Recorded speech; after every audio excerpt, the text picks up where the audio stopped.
I always thought love was something wild, uncontrollable, the kind of thing that hits you out of nowhere, changes everything, and leaves you wrecked. But what I had with Emily started completely differently, calm, ordinary even. And that's what scared me the most. We met during our first year of college when I accidentally sat in her spot in the library. She looked at me like I'd just stolen her front row ticket to her favorite band. "Can you even read signs?" she said. And that was the first time I heard her slightly raspy but strangely soft voice. I joked back, she smiled, and within minutes we were talking like old friends. She was studying psychology, I was majoring in journalism. She liked her coffee black. I drowned mine in cream and syrup. Somehow everything clicked. We saw each other every day, studied together, shared jokes, went to concerts. Our friends kept teasing me, saying Emily and I looked like a couple. I laughed it off because she felt like breathing, something so natural that I didn't even realize how much she'd become part of my life. But one evening changed everything. We were sitting in the campus CAF. She was laughing at something stupid, then suddenly stopped. Her eyes met mine, and something inside me shifted. Like I was finally seeing her for who she really was. Not just a friend, but a girl I wanted to hold, protect, and never let go. I turned away, pretending nothing happened. But from that night on, everything started to fall apart. I got jealous when she talked to other guys. I waited for her texts. I caught myself wanting her attention, her smile, her eyes, only for me. One day she said, "You've changed, you know? Maybe I just grew up," I replied, trying to sound casual. She smiled, but it was the kind of smile that carried sadness. And in that moment, I felt fear. Fear that if I said what I truly felt, I'd lose her completely. That night, I couldn't sleep. I kept seeing her face, her laughter, her eyes. And that's when I realized I had lost control. I had fallen in love with my best friend. After that night, I tried to act like nothing had changed. Emily and I still saw each other every day, in classes, at the library, during evening walks around campus. But something between us had changed, even if she didn't see it. Every touch, every glance, every smile, it all carried new meaning. One evening, we went to a dorm party. Music blasted, lights flashed, the smell of cheap pizza and beer hung in the air. Emily was dancing in the middle of the room, her hair flying, her eyes sparkling. She looked so alive. And then some guy, I don't even remember his name, wrapped his arm around her waist. She didn't push him away, she just laughed. And it hit me like a punch to the gut. Jealousy, raw, burning jealousy that I'd never felt before. I stepped outside to catch my breath. It was cold. I stood near the dorm entrance, breathing in the night air when she came out. "Why did you leave?" she asked softly. "Just needed some air," I said. She tilted her head, looking straight into my eyes. "You've been acting strange lately, Alex. We're still friends, right?" That word friends hurt more than it should have. "Yeah, of course. Friends," I muttered, looking away. She touched my hand and I almost broke. I wanted to tell her everything, that she meant more to me than anyone ever had. But I couldn't, so we just stood there in silence while the cold autumn air hung between us. After that night, I started avoiding her, pretending I was busy with projects, work, anything. But every time I heard her laugh with someone else, it felt like a piece of me was being torn away. One morning, she came up to me before class. "Alex, if I did something wrong, just tell me. Don't shut me out like this." I looked at her and barely managed to say, "You didn't do anything. I just need some time." She nodded, but I could see the worry in her eyes. And maybe, just maybe, something else. Maybe she felt it too.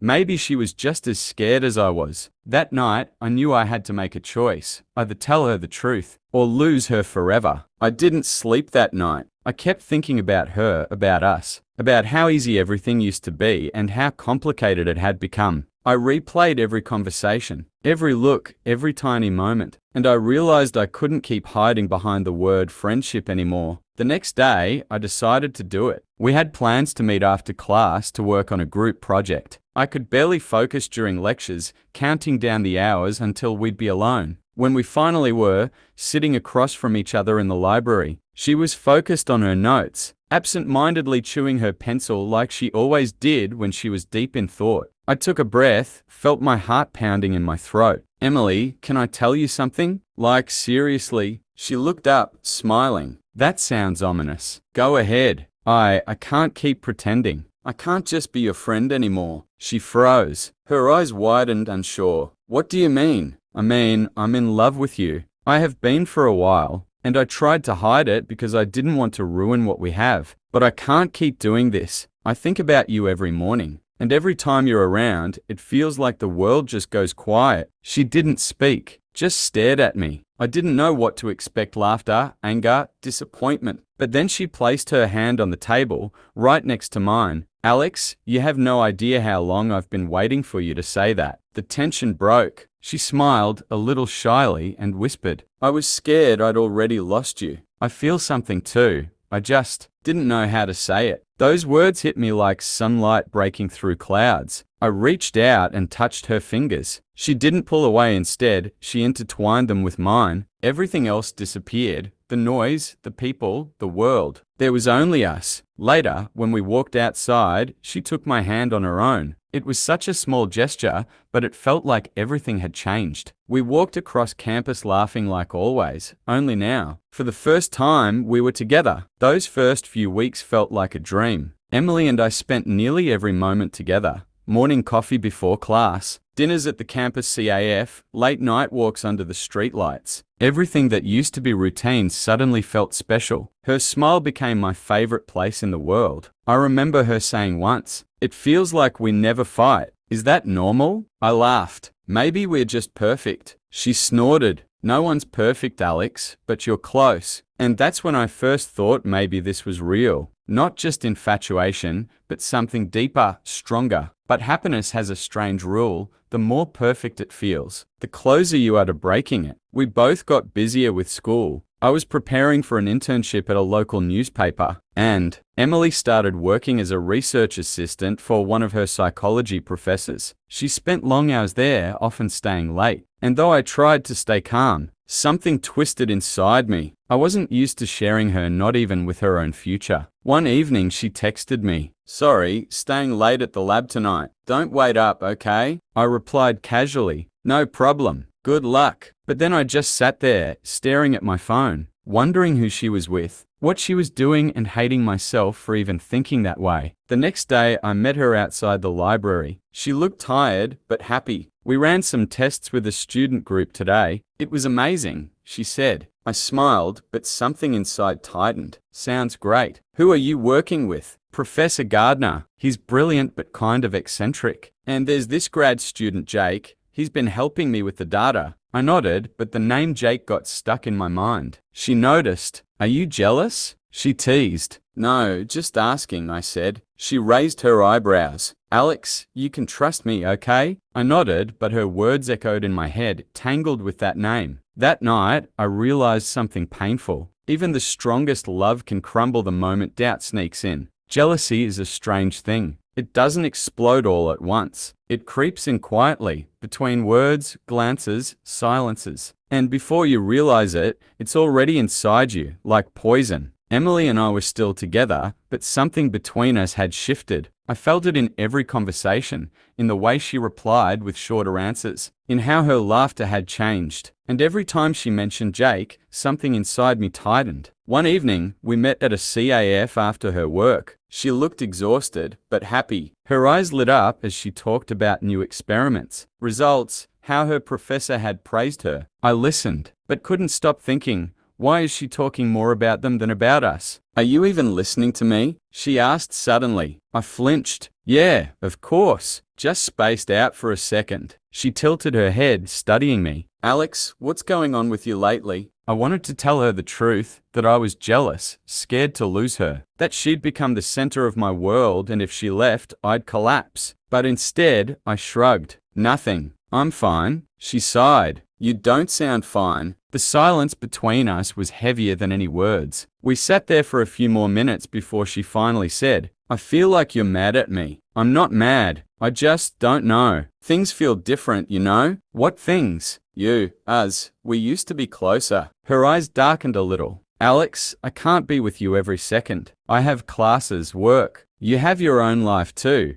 "I know," I said, though I wasn't sure I really did. She stood up, grabbed her bag. "Maybe you do need some space, because I feel like you're suffocating me." Her words stung. I wanted to tell her, "I just love you," but it would have sounded more like, "I want to control you." and that was a line I couldn't admit I'd crossed. That night, I wandered around campus for hours. The street lights cast long shadows on empty benches, and for the first time in a long while, I felt truly alone. Not because she wasn't beside me, but because there was now a distance between us that no steps could close. We never officially broke up. We just stopped being us. Days passed without messages, then weeks, and suddenly, the life that used to feel full felt completely empty. I kept telling myself it was for the best, that we needed space, but every night, I missed her voice, her laugh, even those dumb little text emojis she used to send. One morning, I walked into the library and there she was, sitting at the same table where we'd first met. For a second, time froze. She looked up and our eyes met. There was so much in that look. Sadness, tenderness, maybe even guilt. I nodded. She gave me a faint smile. And then silence. Those few seconds said more than any conversation could. The next few weeks crawled by. I buried myself in writing articles for the college paper,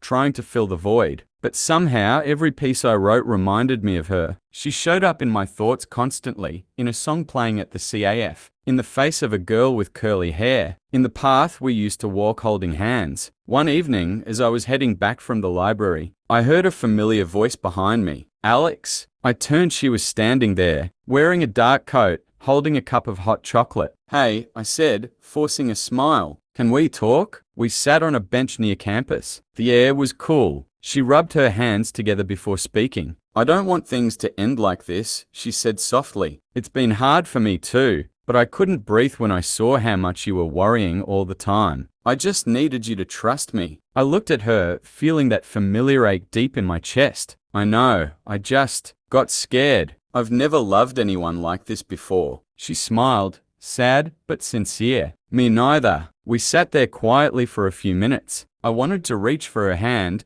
but didn't know if I still had the right to. Maybe we just moved too fast, I asked. Maybe, but that doesn't mean it was a mistake. Her words lingered in my mind for days. And even though we didn't get back together that night, I realized maybe, just maybe, we still had a chance. After that talk, something new began between us, not as carefree as before, but real. Emily and I started seeing each other more often again, cautiously, like we were both afraid that one wrong move could break everything all over again. We went back to our favorite CAF near campus. She stopped mentioning Jake, and I stopped asking. We just sat together, quietly, but this silence wasn't cold anymore. It was warm, comforting, like a blanket after a long winter. One evening she said, "You know, I thought we'd never get back what we had. Maybe we're not supposed to. Maybe we're supposed to build something new." She smiled, and for the first time in a long while, I believed we might actually make it. We walked together again, laughed again. But now, there was an awareness between us, a carefulness born from what we'd already been through. I learned to keep my jealousy in check. She learned not to pull away. We were rebuilding piece by fragile piece. But the world had other plans. One afternoon, I walked into the library and saw her again, sitting next to him. Jake. They were talking, laughing.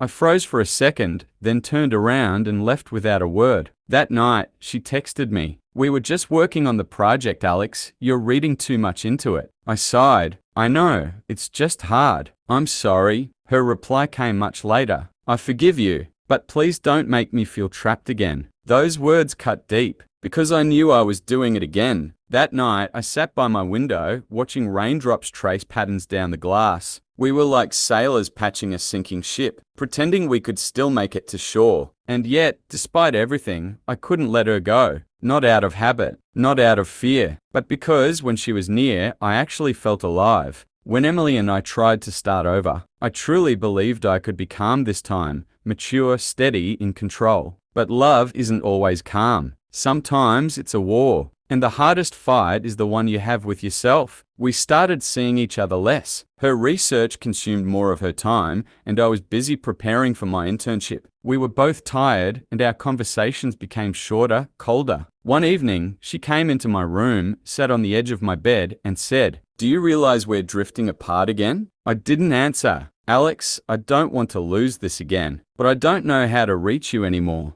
I wanted to tell her everything was fine, that we were just going through a rough patch, but instead, the words slipped out before I could stop them. Maybe it's easier for you to be with someone who doesn't expect anything. Like Jake, for example. Her face changed instantly. Are you kidding me? She snapped. You're doing this again? I saw you too. You looked happy. We were working, Alex. God, do you really think I'm cheating on you? Everything inside me twisted. I wanted to say no, to tell her I trusted her, but the words wouldn't come out. She stood up, her voice trembling. I can't do this. I love you, but I can't keep proving it every day. So what? You're leaving? No, Alex, you're the one walking away. I just stopped chasing. The door closed behind her and silence dropped like a stone. I sat there, staring at the floor, feeling everything crumble. Not because someone betrayed the other, but because we'd stopped listening. The next few days passed in a haze. I went to class like a ghost. Every night, I'd come home, put on music, and every song hurt. Friends asked what was wrong. I'd shrug and say, it's fine, but nothing was fine anymore. One night, I scrolled through old messages from her filled with warmth, laughter, and simple honesty. And it hit me. All she ever wanted was for me to trust her, not check on her, not question her, just trust. And for the first time, I felt real fear, not of losing her love, but of losing myself, the person I used to be when I was with her. After that fight, I realized that if I didn't stop, I'd lose her for good. But more than that, I was losing myself. I wasn't the same guy who used to laugh with her in the library, who pushed her to chase her dreams, who loved her simply and freely. I'd become a shadow, tired, angry, and lost inside my own head. The first step was to do nothing. No texts, no calls, no searching for her across the campus. Just stop. I focused on school, worked on stories for the college paper, spent time with friends. At first, it felt fake, like I was pretending to be fine Alex. But then, something shifted.